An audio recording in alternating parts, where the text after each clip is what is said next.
Hi guys, and welcome to the inaugural Tennis Tuesday debate.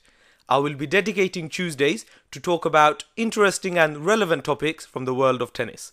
If you're a tennis fan, please do subscribe, as I will be releasing weekly videos as well as additional content during the big tournaments like the Masters, the World Tour Finals and of course the Grand Slams.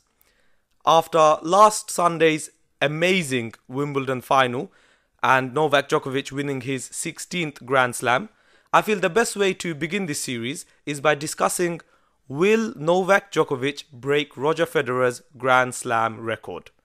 Without further ado, welcome to the sports debate. Here he is again. That's astonishing. It's absolutely world-class. He's taken them apart. Now, Grand Slams have been seen as the biggest measurement in terms of a player's greatness and are also the most coveted prizes in our sport. I would like to begin by saying that whether you're a Federer fan or a Djokovic fan, this video is not meant to be controversial in any way and you are all entitled to your own opinions. The Grand Slam race has been going on for a few years now, and Djokovic now is closest as he has ever been to Federer's tally. And looking from, the interviews he gave after Wimbledon, the semi-finals and the finals, he has clearly stated that it is something on his mind. He is fighting for it and he wants to make a piece of history. I'll read a quote now by Novak Djokovic in one of his interviews. He said that, "I am looking to make history with this sport. I would love to have a shot at as many Grand Slams titles as possible. Those are the top goals in tennis, and next to that is the historic number one, which is not too far away." Now, the number one, of course, isn't too far away. He is 50 weeks behind Roger Federer in terms of who's been world number one the longest. But that will be for another video. Today, we're just going to be looking at the Grand Slams. Djokovic has also said that his priority, dedication and attention is towards winning those Grand Slams, and he schedules himself to peak in those big tournaments. I think this will explain why Djokovic seemed to suffer from a dip in form after the Australian Open this year, where he just annihilated Nadal in straight sets. As he himself has said that the other tournaments, of course, they're important, but he is trying to save himself to be in peak form at the Grand Slams. From what Djokovic has said, it is very telling that he cares a lot about this. And it seems to be a great motivation for him to keep playing and try to reach and break, of course, Roger Federer's tally of 20 Grand Slam titles. One thing that Djokovic said in the winner's speech he gave last Sunday at Wimbledon was, I find this quite interesting. He labelled Federer as one of the greatest players ever. Now, a lot of players, we've been getting quite used to hearing Federer being called the greatest, and I think Federer himself was quite getting used to the fact of being called the greatest and not simply one of. As I'm no master of body language, but the camera zoomed into Federer's reaction and it seemed to be quite stony faced, as if the realization is now sinking in that he might not be the greatest anymore and simply one of the greatest. Djokovic also said that he takes inspiration from Roger Federer to keep playing until the age of 37 at such a high level. I think, of course, what Federer has done to keep playing the way he is at 37, it may now be backfiring on him, because it's now given motivation to players like Djokovic, who is threatening to beat his tally, to keep playing on. Whereas had Federer retired at maybe 32 or 33, then the others probably wouldn't have played so long. I do feel that Nadal, Djokovic and Federer are just pushing each other, to maintain this high level of tennis and also to keep playing. Federer's reactions, of course, it seemed like it is dawning on him. He was asked in his interview after losing that final what he thinks of the whole Grand Slam race. Now, of course, tennis players, they're all, professionally trained to say the right things in front of cameras. What he did say was that it used to be a big deal, but not so much anymore for him. He said, "I broke the records, but if somebody else was to break them, then, great for them." And also, Federer said, "I didn't become a tennis player for this." Now look, of course, he's gonna say that, but knowing these tennis players, even Nadal has come out and said, that his target is to break Federer's 20. These guys are competitive players. Yeah, they're not just happy to see others break their records. Of course, they want these records to stand. If they weren't competitive, they wouldn't be playing so long at such a high level, trying to win all the tournaments. So, I take his comments a bit lightly, because I think he's maybe saying that because he feels like he's under threat now. It's not just Djokovic, it is Nadal, who's only 2 away. Nadal has 18, Djokovic has 16. Another thing that indicates to me that Federer does care is, of course, that infamous jacket he wore against Andy Roddick when he won the 2009 Wimbledon final to break Pete Sampras's record. That was his 15th major compared to Sampras's 14, and his jacket had 15 written on it. So clearly, these guys, they're not stupid. They know the numbers and the facts and the figures and everything. But yeah, they'll say the right things in front of a camera, but 100% this is very important to all the tennis players. Djokovic, of course, lately has come out and said it's very important to him. And yeah, so what I'm going to do now is look at some of the facts and figures and tell you if I believe Djokovic is capable of breaking this record or not. Federer is 37 now, 5 years senior to Mr. Djokovic, who is 32. Let's begin with some age comparison of their careers so far, just to see if we can paint a picture to see, how different or similar their careers have been. Novak Djokovic, he won his first slam at the age of 20.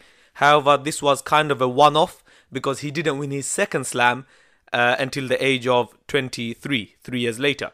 Federer won his first slam at the age of 22, but then, instantly it was like, his period of dominance began, whereas Djokovic's began really in 2011.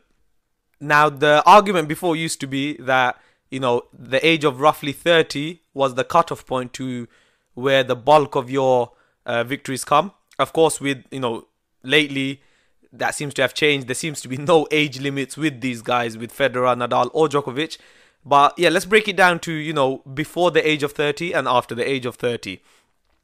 Before the age of 30, for both players, Federer won 16 slams. That's, of course, the bulk of his Grand Slam victories. He's won 4 more since the age of 30. But yeah, he won 16 before the age of 30. Djokovic won 12 before the age of 30. Federer did win the 2012 Wimbledon at the age of 31, but then had to wait 4.5 years till his next slam. After that Wimbledon, Federer has reached 7 more Grand Slam finals, but he's only won 3 of them. He's lost 4 finals, and coincidentally, all 4 of them have been to Novak Djokovic. Looking at Djokovic, after the age of 30, he's reached 4 finals, and he's won all 4. So both players after the age of 30 have won 4 additional slams. However, Djokovic, he's only 32, so it's not been that long since he's turned 30. And he's already won the same amount of slams as Federer, who's done that in 7 years.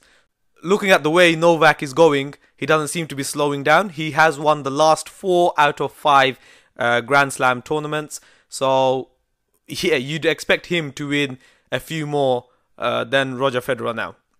At this age. It's not as simple, of course, just to say Djokovic now needs to win 5 more to break the record. Federer could still very well add to his tally. He's reached the Wimbledon final this year at this age, and it was so competitive. Honestly, he had 2 match points, serving, both times for them. And it was funny because, he hit 2 consecutive aces to bring up those match points on his own serve, and then he couldn't win, either of those points. So he was literally a millimeter away from lifting Wimbledon this year. So by no means he's finished, but it will be difficult now. I think the mental suffering that he must be going through right now, this will be a very, very tough pill to swallow for him. And notably, no player in the Open era since turning 38, no player has ever won a Grand Slam. The oldest player in the Open era to win a Grand Slam is Ken Rosewall, who won his last Grand Slam at the age of 37 and 2 months. So for Federer now to win further slams, he'd be breaking records. But, you know, I wouldn't put it past him. These guys, they've been breaking records for years now. But we'll assume for now that Federer is going to stop at 20 and Djokovic needs to win 5 more slams, and we'll see if, you know, he can get there or how he can get there, and look at some statistics. So I'm going to be looking and analysing Djokovic's career from 2011, because that's really when his breakthrough came and he started entering these GOAT discussions, to say. He did, of course, win the 2008 Australian Open, but, you know, it was just kind of like a one-off, as he didn't win his second one since 2011. So, going from 2011, we'll look at his slam records before the age of 30. Djokovic participated in 25 slams between that period, and he won 11 of them. That means for every slam, you know, he entered, he won 44%. Very good, you know, return from those slams.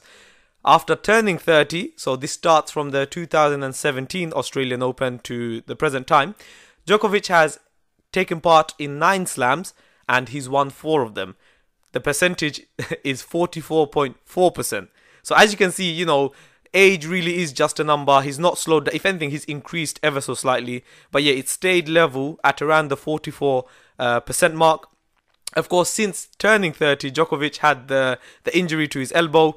And, you know, he couldn't take part in one of the slams. And a couple of his slams were affected by this injury. And, you know, I think the 2018 Australian Open, he was just returning from it. But we'll still include these.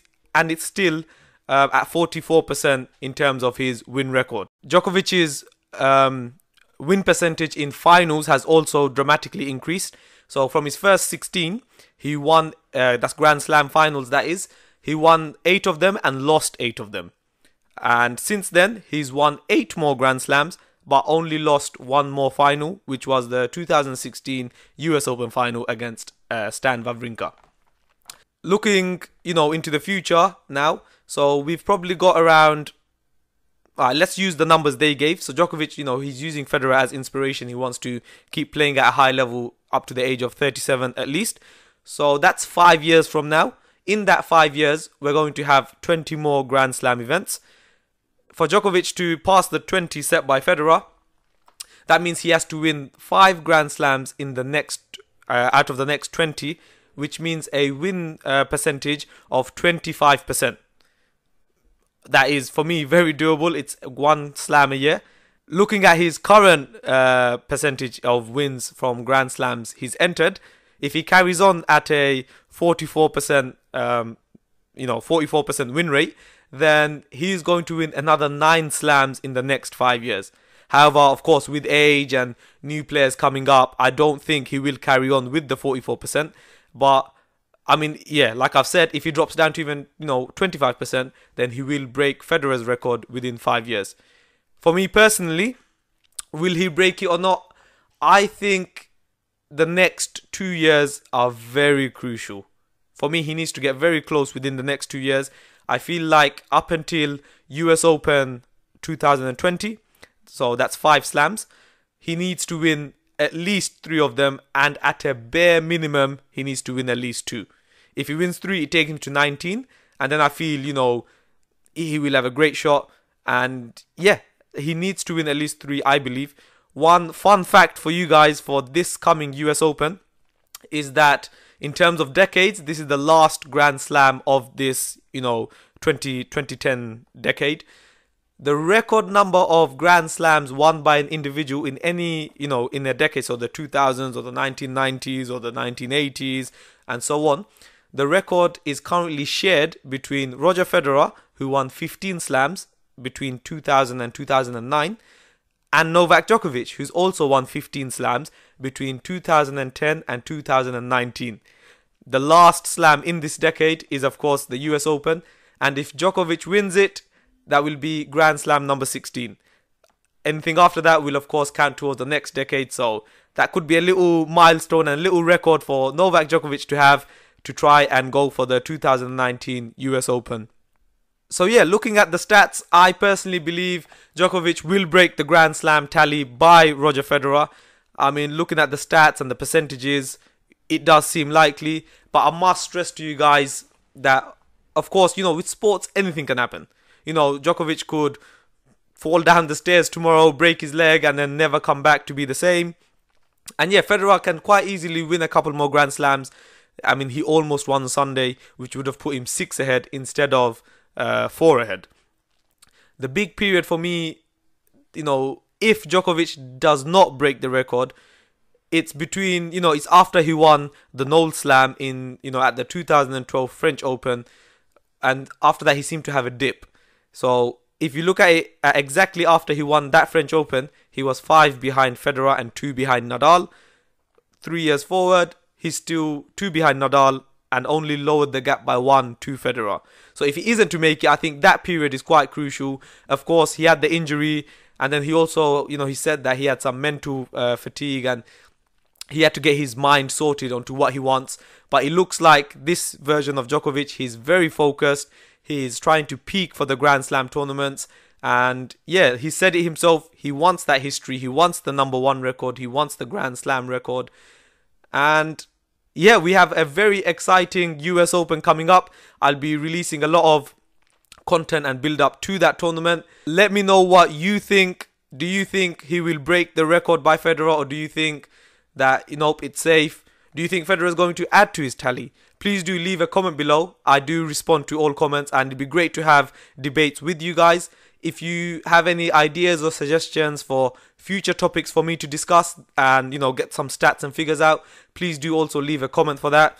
If you enjoyed what you saw and want to stay up to date, then please do subscribe. As I've said, I will be releasing weekly videos looking at these topics and discussing them with you guys. And yeah, please do leave a thumbs up and subscribe to the channel. Thank you very much. Game, set, and match. Game, set,